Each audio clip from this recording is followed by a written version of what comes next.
You won't be joining the family trip because it's not fun when there are other people around. But hey, I might bring you a souvenir if I remember, said my mother-in-law cheerfully on the phone. I was supposed to go on the trip with my in-laws and husband, but I got left behind. Since we got married, my mother-in-law, who really loves her son, never misses a chance to make a sarcastic comment or nag me to stay home. This is becoming a problem. When I told her about it, my mother-in-law just laughed, almost like she was making fun of me. Is that a problem? Too bad for you. Consider it a punishment for not listening to my advice. And then she hung up, saying it's not my problem but yours, right? I'm Jessica, a 30-year-old working housewife. I handle household chores and work part-time at the local supermarket. I've been married to my husband, Mike, for 3 years now. We met while working at the same company, though in different departments. We used to chat a lot on the same floor even before we started dating. Our connection deepened during a year-end party at the office. Despite being in different departments, I ended up sitting next to Mike. Since we were already close, our conversation flowed naturally. Mike excused himself to the bathroom at one point, and I was left listening to the lively chatter of the group next to us. Suddenly, a tipsy boss from another department began bothering me, insisting I drink more. Feeling unsure about how to handle it, Mike returned from the bathroom just in time. He saw what was happening, calmly placed his hands on the boss's shoulders, and guided him away to another table. After a bit, Mike came back to our table alone and asked, "That guy really can't handle his alcohol, can he? Are you okay?" That moment made me see Mike in a new light, and I decided to confess my feelings first, which led to our relationship. Things went smoothly from there, and we got married 3 years ago. Even though we don't have kids yet, our married life is strong. But there's one issue bothering me. My mother-in-law, with whom we currently live. Mike and I reside in his parents' house. Initially, we lived in an apartment, but it got affected by a fire in the neighboring unit, and our place got flooded during the firefighting effort. Having no other option, we had to evacuate since the apartment was uninhabitable. Unsure of where to go during the repairs, Mike's mother suggested, "Why don't you two stay at our place?" Grateful for the offer, we decided to live with Mike's parents. The trouble began after we moved in. Though she occasionally made snide comments even before, I tolerated them due to her deep love for Mike. However, her nagging intensified after we started living together. For example, one weekend, it happened as I was enjoying a cup of coffee in the living room after finishing all the housework. My mother-in-law returned home and immediately started bustling around the house. Then she came up to me and said, "Jessica, your cleaning is too sloppy. You need to spend more time on it and show some gratitude for your hard-working husband. As his wife, it's your duty to support him. I can't believe you can't even do this much. You're failing as a wife." I thought, here we go again. As these were almost daily comments, it seemed the only reason she allowed us to live together was to be with her son Mike again, and my presence as a wife was probably nothing more than an annoyance to her. Mike intervened, saying, "Please don't be so hard on Jessica." Well, there is some truth to what you're saying.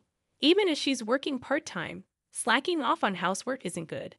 Mike often sided with his mother, and while it's okay to value his biological mother, I sometimes wished he would stand up for me, his wife. In truth, I never intended to neglect household chores. Even working 4 days a week, I always managed our family's chores, even if just for a short time. This commitment held true even when I wasn't feeling well. Contrastingly, my mother-in-law, despite being a housewife, enjoys herself outside almost every day. Since we started living together, I haven't witnessed her doing any household chores. However, given that we're residing in her house, I can't openly express my dissatisfaction. In this awkward situation, I simply kept my patience. Then one day, something unexpected occurred. Mike proposed that we go on a trip, just the two of us. How about a spa resort next month? The busy season is over, and I need to take some annual leave. If I'm going to relax, I thought it would be nice to go somewhere peaceful. A spa sounds fantastic. I haven't scheduled any work shifts for next month, so I can take time off. After discussing details, we decided on a 2-day spa trip in the middle of the next month. Since we planned to go on a weekday, we anticipated a quiet and leisurely time. I was thrilled and couldn't contain my excitement. Whenever I had a moment, I gathered information about our destination. Just as we were considering booking our stay, my mother-in-law made an unexpected statement. "Jessica, I heard you're going on a trip with Mike. Why didn't you tell me?" "Well, honestly, I was afraid you might insist on joining if you knew. But I couldn't say that." As I stumbled for words, my mother-in-law sighed in frustration. Then she voiced exactly what I feared. "Next month is my husband's and my anniversary. I'd love to celebrate with a family trip. A luxurious hotel would be perfect." Like a child throwing a tantrum, my mother-in-law expressed her desire to go on the trip. Of course, I have no interest in going on a trip with my mother-in-law. But this time, Mike and I were considering going by ourselves. "How about we plan to go together next time?" I tried to be accommodating in my response, but my mother-in-law wouldn't relent, insisting it's not the same if it's not for our anniversary celebration. In my mind, I thought she should go with her husband for their anniversary celebration. Just as I was about to express that, Mike walked in from work. "Mike, welcome home. I was just discussing the trip with Jessica." "Oh, I can't wait." My mother-in-law, already excited, began sharing her wishes, and Mike seemed to be in agreement with her. I wondered who spilled the beans about the trip, and it probably was Mike the way things were unfolding. Catching my gaze, Mike appeared a bit uneasy. "Mom is really looking forward to it, so let's postpone our trip for another time. It'll be even more enjoyable if we all go together." By the way Mike was talking, it seemed he had already decided we were all going on the trip. Then my father-in-law chimed in, saying, "A vacation, huh? Sounds like fun." With that, it became impossible for me to decline the trip with the 4 of us. "All right, next time it's just going to be the 2 of us. Promise." Reluctantly, I agreed, and Mike gave me a relieved look. I wasn't entirely satisfied, but there was nothing I could do about it at this point. At the very least, I decided I would take charge of choosing the sightseeing spots and local dishes we wanted to experience. So I assumed the responsibility of making all the hotel reservations and planning the sightseeing schedule. Since my mother-in-law dislikes handling such preparations, my suggestions were accepted without any issues. The day of the trip arrived, and I had packed everything, including clothes, the day before. The plan was to wake up an hour before departure, have a relaxed breakfast, and then leave the house. I awoke to the sound of my alarm clock and stretched out, realizing Mike, who should have been beside me, was absent. Assuming he might be up and preparing, I headed to the living room. However, he wasn't there, nor in the bathroom, kitchen, or by the front door. Even my mother-in-law and father-in-law were nowhere to be seen. Could it be? With a sinking feeling, I dialed Mike's cell phone, but the call didn't connect. Calling my mother-in-law's phone next, she answered promptly. "Oh, Jessica dear, what's up?" "Mike can't answer right now. He's driving." "Where are the 3 of you?" I asked, and my mother-in-law responded casually. "Isn't it obvious? We're on a family vacation. We can't enjoy it with an outsider around, so you'll have to stay home. If we remember, we might even bring you a souvenir."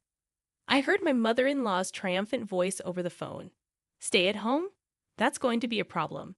At my words, my mother-in-law laughed scornfully. "Is that a problem? Poor you, just consider it punishment for not heeding my advice." With that, she abruptly hung up. I covered my face with both hands and shook my shoulders. Yet what escaped my mouth wasn't a sob, but a hearty laugh. They better enjoy their journey.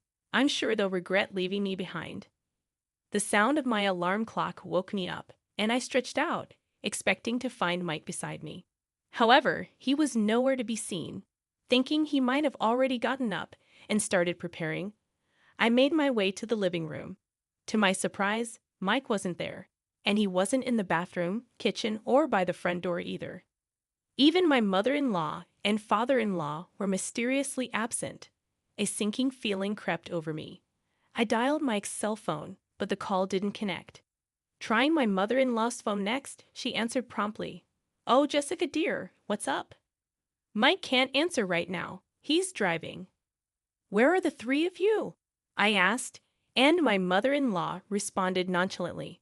"Isn't it obvious? We're on a family vacation. We can't enjoy it with an outsider around, so you'll have to stay home. If we remember, we might even bring you a souvenir." My mother-in-law's triumphant voice echoed over the phone. "Stay at home? That's going to be a problem," I retorted, and she scoffed. "Is that a problem? Poor you, just consider it punishment for not listening to my advice." With that, she abruptly hung up. I covered my face with both hands and shook my shoulders. But instead of tears, hearty laughter escaped my lips. They better enjoy their journey. I'm sure they'll regret leaving me behind. Swiftly, I accessed a hotel booking site and secured a reservation at a lavish hotel in the tourist spot scheduled for today. Additionally, I booked a table at a restaurant for a delightful solo dinner experience. After a quick attire change and applying makeup, I had breakfast, thinking, all right, time to have fun. Grabbing my luggage, I hopped on the train. Armed with researched tourist spots I longed to explore, I embarked on a solo trip with a clear goal in mind. It's a small tourist spot, so there's a chance I might encounter Mike and the in-laws, but I'm unfazed. After all, they're the ones at fault. As these thoughts crossed my mind, the train arrived at its destination. From here on, I would let go of concerns about my mother-in-law and Mike, focusing on relishing the experience to the fullest. With this mindset, I ventured into a charming boutique, savored tea in a trendy cafe, and interacted with the locals, thoroughly enjoying my solo adventure. As night fell, it was time to check in. The hotel I had chosen ranked among the top luxury establishments in the area. I felt the need for a drastic change to rejuvenate myself. Walking through the automatic hotel doors towards the check-in counter, a woman's loud voice caught my attention. "Why can't we stay here? We're willing to pay." Upon closer inspection, I realized it was my mother-in-law causing the commotion. Naturally, they couldn't stay, as this wasn't the hotel I had booked for the four of us. Watching from a safe distance, I noticed Mike spotting me and exclaimed, "Hey Jessica, what's going on? We couldn't stay at the hotel you had booked, so we had to find another hotel, and they're full." As he approached me aggressively, my mother-in-law did the same, her face turning beet red with anger. Well, that's to be expected. They won't hand over the keys unless the person who made the reservation is present. It's a security measure. I did warn you, didn't I? At this point, they finally seemed to grasp their foolishness, exchanging glances in utter disbelief. Just as they were about to cause more chaos, several hotel staff members rushed over. The sight of my mother-in-law being gently but firmly escorted out of the hotel was rather comical. Remember this, we will stay in a place far more luxurious than this hotel. Feeling somewhat relieved, I decided to proceed with my check-in, leaving my accommodation-less mother-in-law and Mike behind. After completing the check-in process, I was escorted to my room. With its immaculate decor and opulent interior, it felt like I was in a dream. After placing my luggage down, I opted to explore the hotel. After a leisurely stroll, I returned to the check-in lobby, where guests kept arriving. I settled on a sofa and lost myself in thought for a while. As I sat there, a pair of young women settled beside me, animatedly sharing their impressions of the hotel. Their conversation took an interesting turn.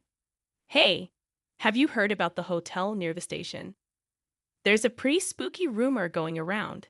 Supposedly, you can hear hallucinations in the second-floor room, and all your belongings get stolen. And not just that, there's even a case where someone died, and nobody knows who did it to this day. We're fortunate to be staying here, aren't we? Is that for real? But why hasn't anyone been arrested? You call the police in a situation like that, right? Well, there are rumors that the hotel staff are involved too. So creepy." What a chilling story. Glancing at the time, I realized it was nearly the hour for my dinner reservation. I swiftly got up and hurried to the restaurant. Ah, that was so satisfying. After relishing dinner, I returned to the hotel, took a relaxing bath, changed into my pajamas, and was watching TV when my smartphone notified me of an incoming call. "Hello, we found a hotel we can stay in. It's super comfortable. Too bad you can't stay here with us. Well, we'll enjoy it twice as much for you, so no worries." It was my cheerful mother-in-law on the line. "Huh, is that so? You're fortunate to have found a place on such short notice." My response was nonchalant, prompting my mother-in-law to continue. "Isn't it? It's quiet and easy to spend time because there are hardly any other guests. It's close to the tourist spot and is a beautiful hotel. I wonder why that is." That's when it dawned on me. Could it be the hotel near the station? That's right. What about it? I recalled the unsettling story I overheard in the hotel lobby before heading to dinner. "I think you should run." While I didn't necessarily believe the rumor, there's often a grain of truth in these tales. However, my mother-in-law dismissed my comment with laughter. "Are you jealous of us staying at a good place? Well then, be regretful. Bye." Once again, she unilaterally ended the call, and I had no desire to call her back. Having offered my advice and fulfilled my duty, I powered off my smartphone. I wanted to enjoy my relaxation time without any further interruptions. After that, I spent a leisurely evening and peacefully drifted into a comfortable sleep. The next day, after checking out of the hotel, I visited the tourist spots I missed the day before and returned home as the sun was setting. Light spilled from the windows of the house, indicating the return of the three of them. "I'm home." I deliberately announced my return in my usual manner. Upon opening the door to the living room, all three started talking simultaneously. Though taken aback, I managed to calm them down. Then my mother-in-law began recounting the incident from the previous night. After the three had gone to sleep, there were rustling sounds, and my mother-in-law reported hearing someone entering the room. Paralyzed by fear, she quietly stayed in bed as the intruder seemed to wander around the room for about 10 minutes before departing silently. Relieved, my mother-in-law went back to sleep, only to wake up the next morning and discover that all their belongings, including wallets and smartphones, were gone. The only items left were the coin pouch and key holder that Mike had placed in his jacket's inside pocket. In a state of panic, they reported the incident to the hotel staff, only to be coldly told, "Please pay for the room at least," without any effort to involve the police. Faced with this dilemma, the distressed trio used the remaining coins in Mike's possession to make a call from a public phone to a nearby relative, seeking assistance. Fortunately, the relative arrived promptly, covering the hotel charges and ensuring their safe return home. While they mentioned intentions to report the incident to the police soon, their frustration turned towards me. "If only you had earnestly warned us to leave, we wouldn't be in this mess." Exactly. You share some responsibility for this, Jessica. What do you plan to do about it? Yet, if my in-laws hadn't left me behind for their trip, this wouldn't have occurred in the first place. When I candidly expressed this sentiment, Mike erupted in anger. "Shut up. You're just the wife. Don't get cheeky. We're getting a divorce. I can't put up with you anymore." I was too stunned to respond. Silently, I went to our bedroom, retrieved something from the cabinet, and returned to the living room to reveal it to Mike. "Divorce. Fine by me. I don't need a husband who won't protect his mistreated wife." Mike's complexion turned pale. What I presented were the divorce papers prepared by a lawyer, as I had been anticipating this day. Perhaps not expecting my agreement, Mike was flustered. No, maybe we should think about it a little more." However, my mother-in-law seized the opportunity to push Mike towards the divorce. "You should just get rid of such a horrible wife. Your mom will find you someone new." Unable to resist his mother's influence, Mike eventually consented to the divorce. "Well then, goodbye. Please enjoy your life with your beloved family." Ignoring Mike, who was breaking down, I left the house. Later, through my lawyer, I submitted the divorce papers, and the divorce was successfully finalized. Despite Mike's pitiful pleas for reconciliation, I steadfastly ignored them all. "I'm going to protect Jessica from now on," he claimed. Unfortunately, it was too late. On the flip side, my mother-in-law, who had successfully rid herself of me, initially appeared to be in good spirits. However, her joy was short-lived. The news of the divorce and the end of their shared living arrangement spread throughout the neighborhood. The gossip mongers connected it to her mistreatment of me, unveiling her unpleasant character. People in the community began pointing fingers at her, and the prospect of finding a new wife for Mike seemed to lose its urgency. I returned to my hometown and secured a new job through a friend's recommendation. I've had my fill of marriage for now. It seems like I'll relish the freedom of being single for a while.